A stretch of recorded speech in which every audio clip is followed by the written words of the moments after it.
Welcome to my YouTube channel Sapna classes. इस video में हम western political thinker Karl Marx को जानेंगे।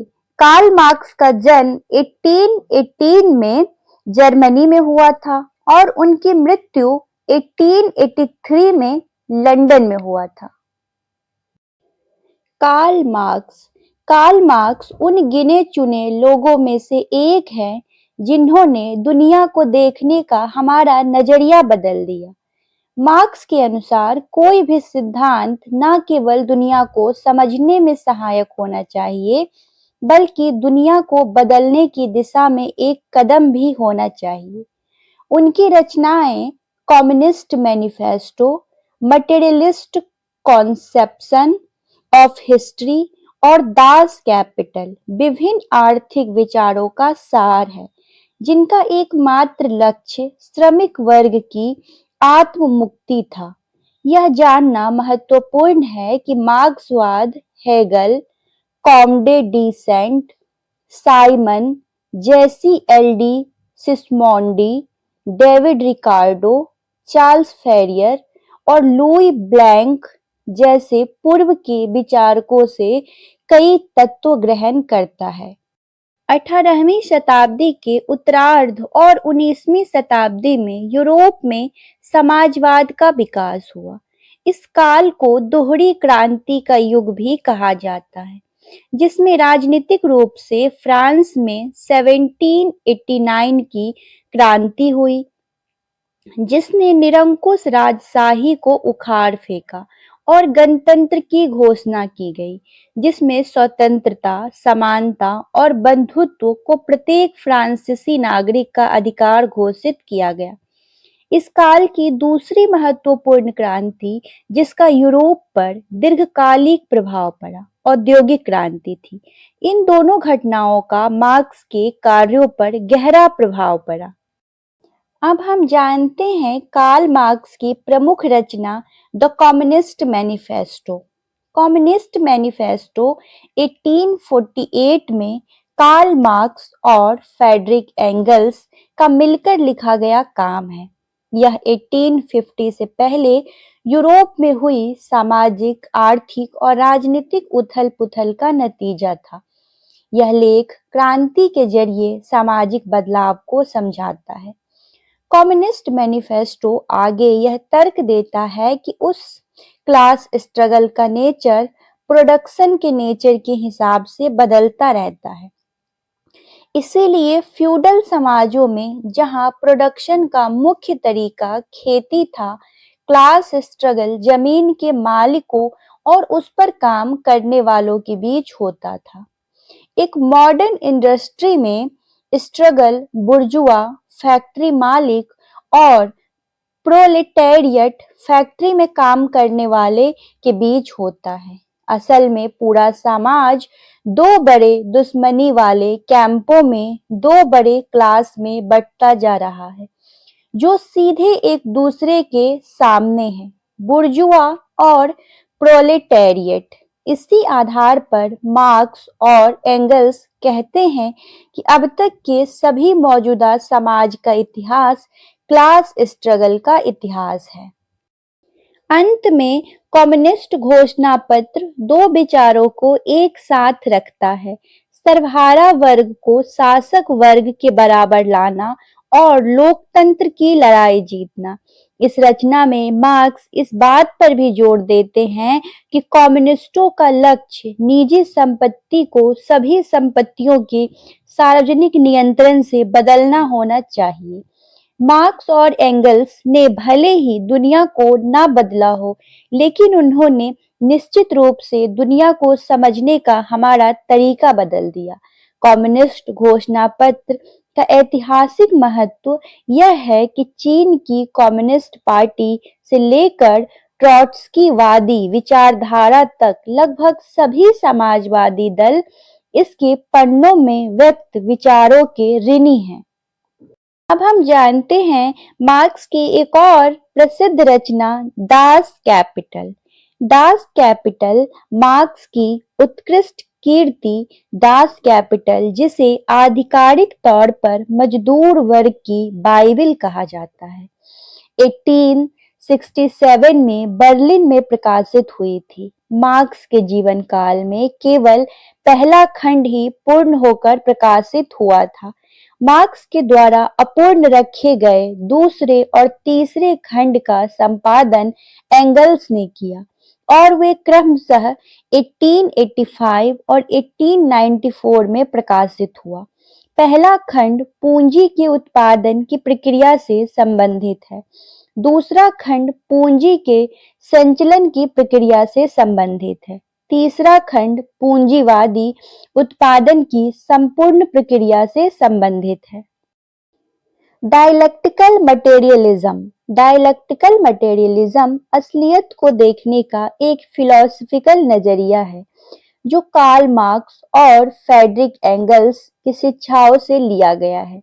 थ्योरी में डायलेक्टिकल मटेरियलिज्म दुनिया को देखने का एक आम नजरिया और साइंटिफिक समस्याओं की जांच के लिए एक खास तरीका दोनों देता है।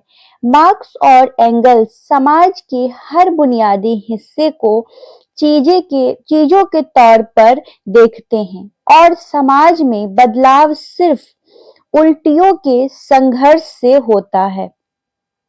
मटेरियलिज्म मुख्य रूप से सामाजिक दुनिया से जुड़ा था। मटेरियल दुनिया हमेशा लगातार चलती उलझनों और बदलाव में रही है। मार्क्स का मानना है कि समाज में लगातार चलने से होने वाला टकराव समाज के अंदर उलझनों को जन्म देता है, जिससे आखिर में समाज में बदलाव आता है। डायलेक्टिकल मटेरियलिज्म समाज में बदलाव की प्रक्रिया से जुड़ा है। Marx work, critique of Hegel, philosophy of right, the holy family, thesis on Feuerbach, the German ideology, the Communist Manifesto, critique of the Gotha programme, Das Kapital, जिसमें सबसे प्रसिद्ध है दास कैपिटल और the Communist Manifesto. Theory of surplus value. Surplus value की theory Das Kapital से आई है। Karl Marx का मानना है कि इंसानी मेहनत ही इकोनॉमिक वैल्यू का सोर्स है। इसीलिए सरप्लस वैल्यू शब्द लेबर और लेबर पावर के बीच के अंतर को दिखाता है। कैपिटलिस्ट को मजदूर की एक्स्ट्रा मेहनत के बदले सरप्लस वैल्यू मिलती है। काम का दिन कितना भी लंबा क्यों न हो, सरप्लस वैल्यू बनती ही है। अगर फैक्ट्री सिर्फ 1 घंटे भी चलती है तो भी कैपिटलिस्ट अपने सरप्लस लेबर का कोटा और इसीलिए सरप्लस वैल्यू निकाल लेगा। कैपिटलिस्ट अपने मजदूरों को उनकी मेहनत की कीमत से कम पैसे देता है और ज्यादातर मामलों में सिर्फ इतना ही देता है कि मजदूर गुजारे लायक हालत में रह सके। Class struggle and revolution. वर्ग चेतना और संघर्ष उत्पादन के सामाजिक संबंधों से जुड़े हुए हैं। मार्क्स वर्ग को विचारधारा के कारक के रूप में नहीं बल्कि एक विशिष्ट सामाजिक स्थिति रखने वाले व्यक्ति के रूप में देखते हैं। वर्ग शब्द संपत्ति पर आधारित स्वामित्व से संबंधित है। उदाहरण के लिए बुर्जुआ उत्पादन के साधनों का स्वामी और भूस्वामी और सर्वहारा मजदूरी के बदले श्रम बेचने वाला। 1848 टू 1850 के वर्षों में मार्क्स की कीर्ति फ्रांस का वर्ग संघर्ष और क्रांति की आवश्यकता पर तर्कों का विश्लेषण करती है। मार्क्स ने वर्ग संघर्ष के अपने विचार को 1848 की फ्रांसीसी क्रांति पर आधारित किया। इस क्रांति के दौरान पूंजीपति और सर्वहारा दोनों ने मिलकर अभिजात वर्ग के विरुद्ध संघर्ष किया और गणतंत्र की घोषणा में सफल रहे। फरवरी क्रांति के दौरान सर्वहारा के समर्थन से सत्ता में आने वाले पूंजीपति वर्ग ने अपने शासन की वैधता को दावा करने के लिए चुनाव प्रक्रिया का उपयोग किया। पूंजीपति वर्ग ने श्रमिक वर्ग को सभी बंधनों से मुक्त करने के बजाय उन्हें और अधिक अलग थलग कर दिया। सत्ता में आते ही बुर्जुआ वर्ग ने राज्य और सेना को कंट्रोल करना शुरू कर दिया और प्रोलेटेरिएट को कुचल दिया, जिससे पता चला कि असल में इसका मतलब सिविल वॉर था। मार्क्स इस बात पर जोर देते हैं कि क्लास स्ट्रगल से क्रांति होती है, प्रोलेटेरिएट की तानाशाही होती है और प्राइवेट प्रोडक्शन खत्म होता है, जिससे सोशलिज्म आता है। डिक्टेटरशिप ऑफ द प्रोलेटेरिएट, सर्वहारा वर्ग की तानाशाही। सर्वहारा वर्ग की तानाशाही कार्ल मार्क्स द्वारा श्रमिक वर्ग द्वारा राज्य सत्ता पर कब्जा करने के संदर्भ में प्रयुक्त वाक्यांश है। मार्क्स के अनुसार यह बुर्जुआ राजनीतिक शासन के पतन और वर्गहीन समाज के बीच एक अस्थायी क्रांति का संक्रमणकालीन दौर है। राजनीतिक चिंतन में मार्क्स के सभी योगदानों में संभवतः सर्वहारा वर्ग की तानाशाही का वास्तविक शासन पर सबसे गहरा प्रभाव पड़ा। जब श्रमिक वर्ग सर्वहारा का पहला समूह पारंपरिक शासक वर्ग पूंजीपति पर अपना वर्चस्व स्थापित करता है, तो पूंजीवादी उत्पादन प्रणाली समाप्त हो जाती है और समाजवादी उत्पादन प्रणाली प्रमुखता प्राप्त कर लेती है। समाजवादी उत्पादन प्रणाली की स्थापना के परिणाम स्वरूप समाज में वर्ग समूहों का अस्तित्व समाप्त हो जाता है, जिससे अंततः सर्वहारा की तानाशाही स्थापित हो जाती है। Withering away of the state, समाज के क्लास में और नतीजन दबे कुचले और दबाने वाले ग्रुप में बट जाने से राज्य शोषण का एक जरिया बन जाता है। क्लास का झगड़ा और भी गहरा हो जाता है और इसे प्रोलेटेरिएट की तानाशाही होती है। सरकार पर कब्जा होने के साथ ही प्रोलेटेरिएट की जीत के संकेत देखे जा सकते हैं। प्रोलेटेरिएट राज्य पर कंट्रोल कर लेगा और प्रोडक्शन के साधनों को राज्य के प्रोडक्शन में बदल देगा। राज्य और प्रोडक्शन पर कंट्रोल करके प्रोलेटेरिएट सभी क्लास के मतभेदों और क्लास के विरोध को खत्म कर देते हैं और आखिर में राज्य का खत्म होना होता है। असेसमेंट, 1852 में मार्क्स ने अपने योगदानों को 3 प्रमुख भागों में संक्षेपित किया। पहला वर्ग सर्वहारा वर्ग और पूंजीपति, समाज की अस्थायी विशेषताएं नहीं है। दूसरा वर्ग संघर्ष सर्वहारा वर्ग की तानाशाही की ओर ले जाता है, जिसके परिणाम स्वरूप श्रमिक उत्पादन पर नियंत्रण कर लेते हैं।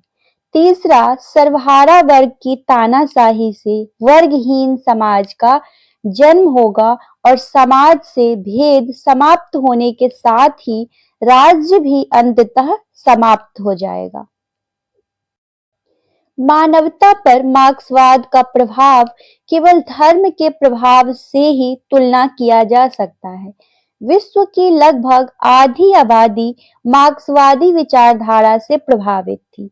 हालांकि मार्क्स ने स्वयं अपने लिखे हर सिद्धांत का पालन नहीं किया होगा, फिर भी उनके लेखन ने लेनिन, स्टालिन, माओ और अन्य नेताओं को प्रभावित किया, जिन्होंने रूस, चीन, क्यूबा, वियतनाम आदि देशों में परिवर्तन लाने के लिए मार्क्सवादी सिद्धांतों का उपयोग किया। वर्तमान युग में अधिकांश पूर्व साम्यवादी देश लोकतांत्रिक बन चुके हैं। हालांकि समाज में वर्ग भेद आज भी मौजूद है और यह हर साल बढ़ता जा रहा है। इसीलिए जब तक समाज में पूंजीवाद और शोषण मौजूद है, मार्क्स के विचारों को ना तो नजरअंदाज किया जा सकता है और ना ही भुलाया जा सकता है।